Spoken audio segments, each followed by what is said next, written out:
If you grew up in a church like mine, baptism was the most stressful day of your entire life. And it wasn't because you were afraid of the water. It was because you were afraid of the checklist. Did I do it for the right reason? Did I understand enough theology? Did I even say the right confession? Was the water deep enough? Did I get all my body parts in it? We treat baptism like it was a final exam. If you get an A+, God saves you. If you get a B-, then guess what? You are still lost. We have turned a gift into a transaction. We made it a work that we perform to buy God's forgiveness. But what if I told you that's 100% backwards? What if I told you that baptism isn't something you do for God, but rather it is something that God does to you? I want us to look at the actual text and not the creed, not the tradition, the text. In Colossians chapter 2, Paul is explaining how we get right with God. And look at the language that he uses in verse 11. In him also you were circumcised with a circumcision made without hands, by putting off the body of flesh by the circumcision of Christ. Stop right there. That phrase, made without hands.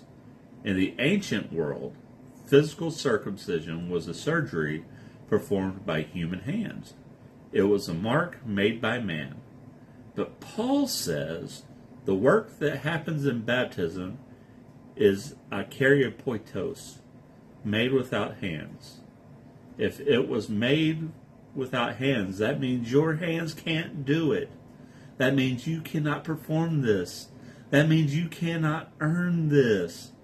So if we aren't doing the work in baptism, then who is? Verse 12 gives us the answer. Having been buried with him in baptism, in which you were also raised with him, through faith in the powerful working of God, who raised him from the dead. Now that phrase, powerful working, is the Greek word energia. It's where we get our word energy or operation. And the Bible says baptism is the operation of God. Think about surgery. When you go to the hospital for open heart surgery, you are not the doctor. You don't scrub in. You don't hand the surgeon the scalpel. You don't help. You are the patient. Your only job is to get on the table and go to sleep. You are passive. The surgeon does 100% of the cutting. The surgeon does 100% of the saving. Faith isn't trusting in your ability to be a good patient.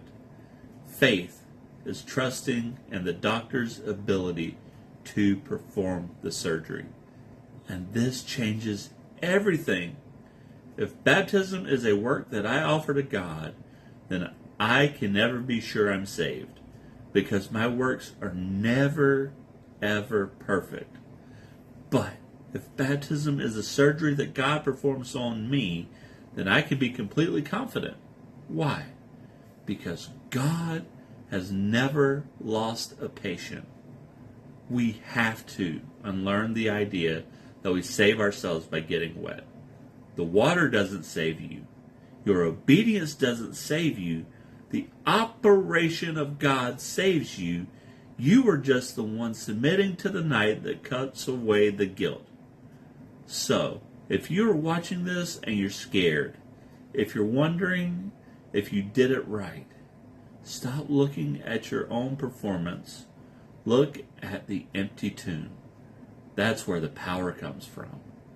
You did not raise yourself. He raised you. My name is Rich. We're restoring the text, not the tradition. If you want to unlearn more of the fear we were taught, hit subscribe.